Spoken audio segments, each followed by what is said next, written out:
there, gang. Welcome back to Our Wyoming Life. My name's Mike. This is Ranch Hand Jeff. Say hi, Jeff. Hi. We are on our way out to the multi-species pasture that we've been working on here for the last few days. This is the third video in the series, and this is the multi-species area.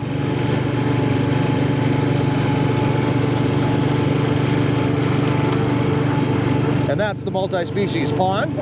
That's the multi-species Jeff. And right over here is the multi-species fence. Jeff, hold this out there.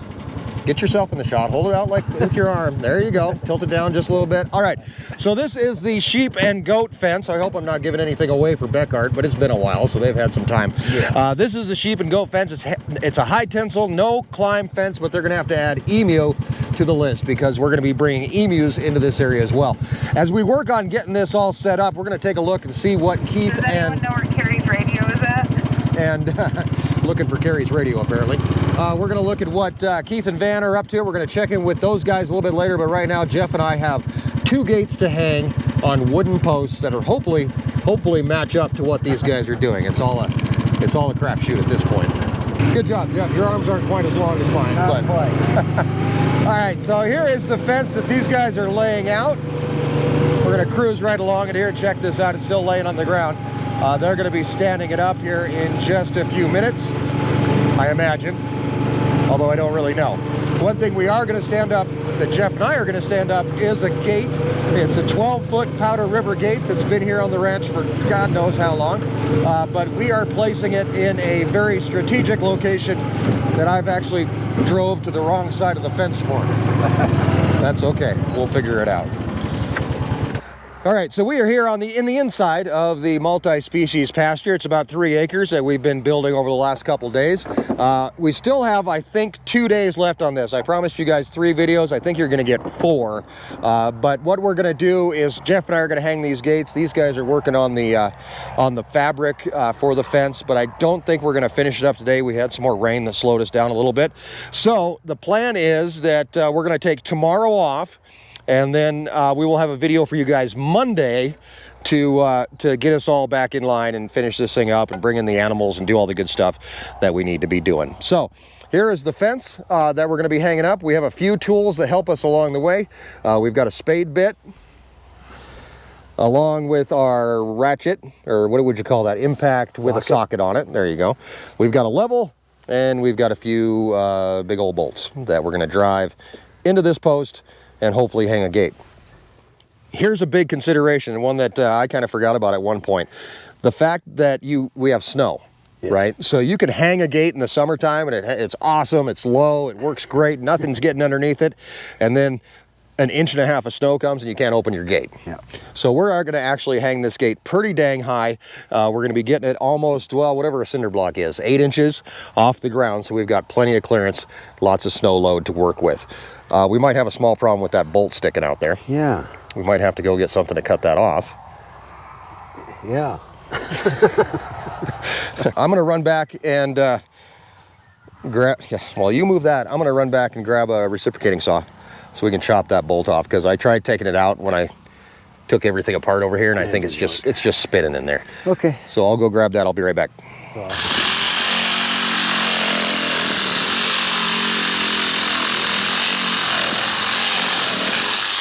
Oh, well, that was worth it. Should just beat it with a rock. 12-foot gate, Powder River. It's going to go in this spot. And the easiest way that I've ever found to do this, Jeff, is we just set it up on the block, like right in here, and just set it exactly like it's going to sit, you know, when it's a gate. Right. Because it's a gate now, but it's not a gate. It is a gate, but it's not a gate. When it's a gate, not a gate. Sounds like a dad joke. Yeah, come up with a punchline for that. When is a gate not a gate? That is your challenge. Our challenge is to hang a gate without looking like a couple of schmucks. Okay. I make no guarantees. You think we can do it? I make no guarantees about the schmuck part. I just like the word schmuck. I've always liked that word. I think I used the word schmuck when I was like in 4th grade. And I was like, this is awesome. This is the best word ever. Okay. So, if we were smart, we would have brought 2 of these. All right, which way do I need to go? Towards you? Are we against the post? Yeah. Okay, ow. We are. Okay, so Let's get something set. I don't know what. Probably the bottom. Let me hold up and you. Oh, you're gonna make me do the hard part? Yeah. Hard? I don't know which is harder, holding or drilling. I don't know. We could move the block down. It might work To the a little middle. bit better. Because I tell you what, I'll get one in, and then that'll hold it where we want it, right? In theory. In theory. Well, maybe if it stops swinging around. Can we go that way, any? Which way? My way? Yeah. No, we're up against it on the bottom, so. Okay.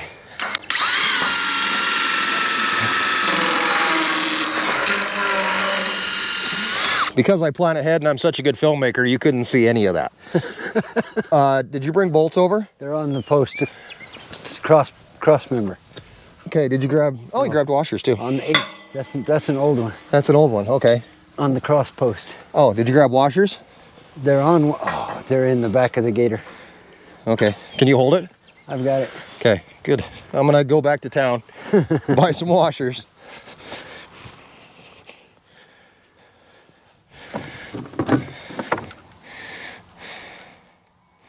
I'm just kidding. I would order them off of Amazon. They'd be here in 4 to 6 days. Yeah. What's the hole? I don't see the hole. All right, go up a little bit. Right there.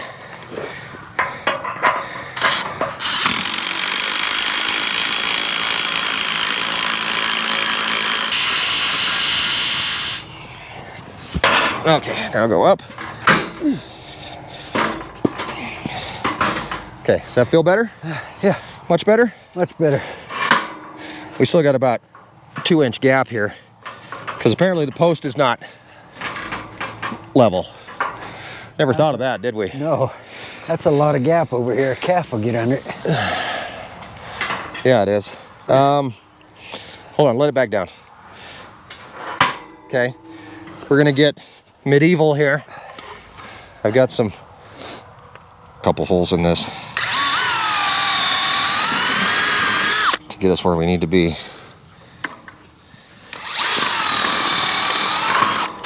Okay.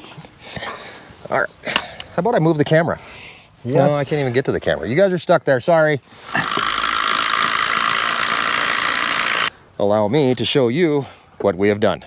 Because this post is terribly plumb, I mean, just like awesomely plumb, you know, we decided to shim it up with this 2x6. So I think it's gonna work just fine. Jeff is gonna drill a few more holes and put in a couple bolts, and then we will test the gate.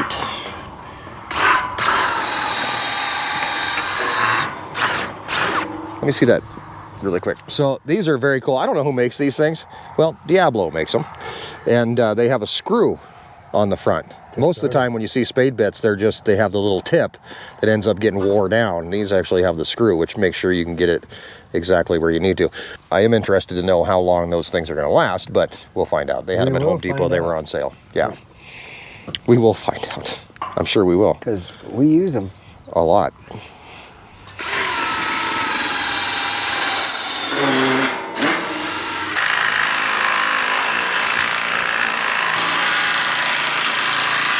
Cool.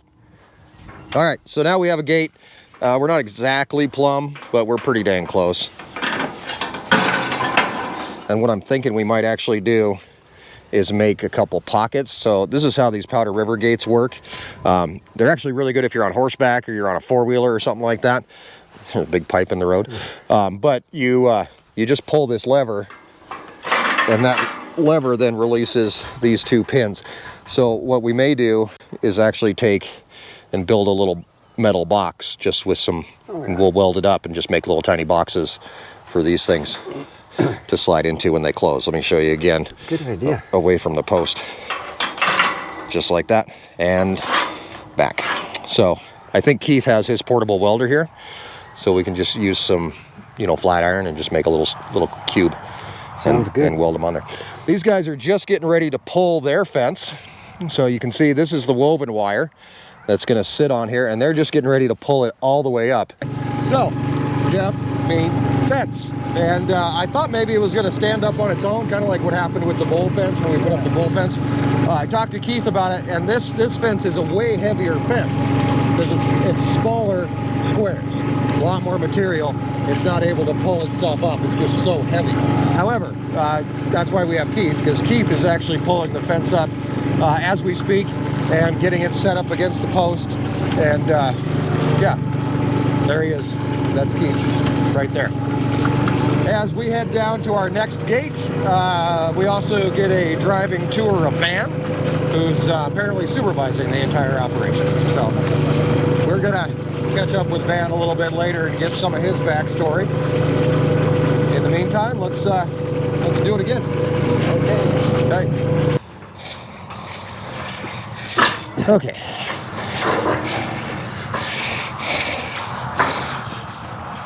I don't think, just as a fulcrum so we can monkey with this end here a little bit. Okay.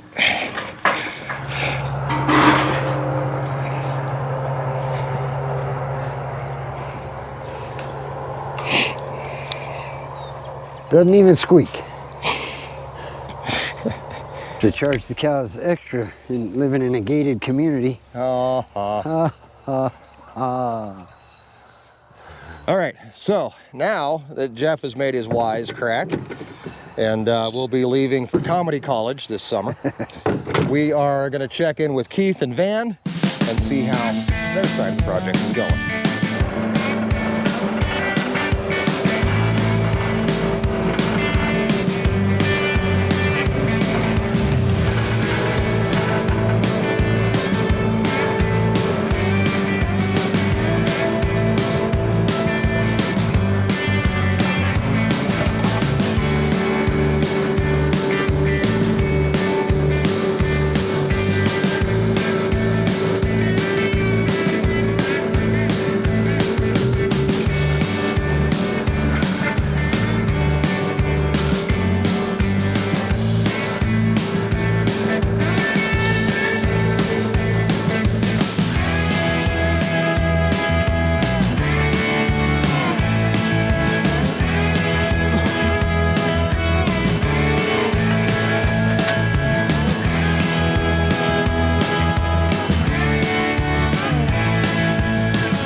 We did 13/48/4, so this is for the goats. The goats can't push their heads through it. 4-inch spacing, they won't be able to push their heads through it and get their horns caught. We make a 60-inch and a 72-inch 2x4. Okay. So the goats wouldn't have stuck their heads through it. It would have been good for the donkeys, would have been good for everything except the emus. The emus could have pushed their heads through it, and then it's real tight quarters. If they would have took an impact, then Erin is not going to be a happy wife, and that's not a good thing. Exactly. So with this, we're actually doing wires on the top. Correct. Which are to keep that's more for the emu control. Yes. And they can't get hung up on it. The 4x4 would have done everything we wanted to do, except it wasn't the right height. So what we did is we added smooth wire to get up to a full 5 foot. We're actually finishing out, what was it, man, about 62 inches. Yep. So it's a little over 5 foot. So they're big, they're not huge, but I mean, they could get up, but they can't get through the smooth wire. That gives us the height we want. It keeps the cattle off of the fence. Everything's on the outside pressure side for the cattle with the smaller animals inside. Makes sense. So we that's what we came up with, and I gave our guys a little bit of a hint. I said, well, Van, if you know Van, you should be able to guess part of the product because Van come from the electric fence side. Oh, so, gotcha.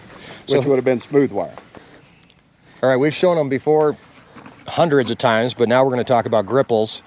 The folks at Gripples, great to work with. We hung out with them at the World Ag Show in Tulare. And these things, if you're not taking advantage of gripples and you're doing any type of fencing or anything really that has to do with wire, you're missing out, because these things make stuff so much easier. It's that easy.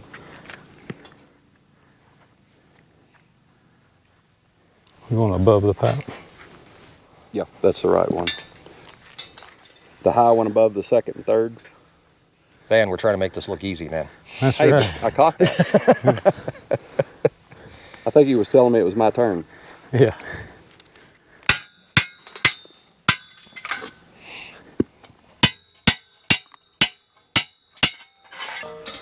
And there we have a fence. Just tie everything together. Alrighty guys, we're back down here just in time for probably what is the sketchiest part of this entire thing, and that is spanning the pond, which is right here behind me. By the way, it is 6 o'clock at night, the warmest it's been all day. It's up to about 55 degrees. Get rid of the coat and move on. So they actually, what they've done is they've rigged this up to the skid steer with a bar, and there you can see that's the fence. And what they're gonna do is stretch it all the way across the pond, hopefully. We do have some bushes and some other stuff down here that they have to get over, that hopefully they've got enough reach to do that. But Van's down there helping out. Keith, of course, in the skid steer trying his dangdest not to get stuck.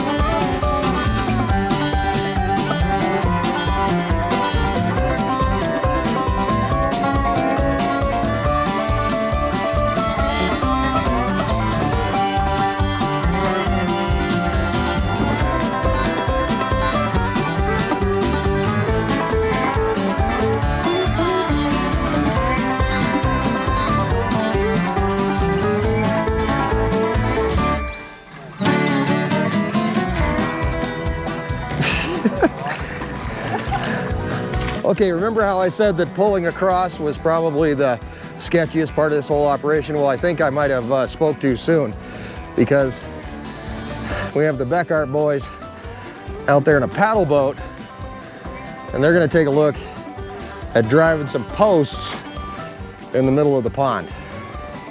We're still not quite sure if this is a good idea. All right, man, you got her?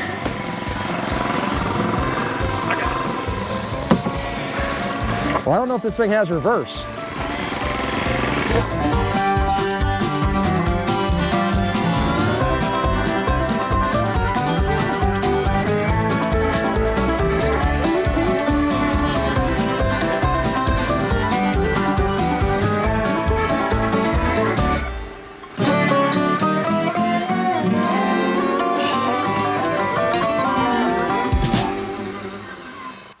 Will those Beckart boys end up driving the post into the pond, or will they drive themselves into the pond? You're gonna have to stick around, come back on Monday as we finish up the multi-species area and bring in the animals. And it's all coming up on Our Wyoming Life.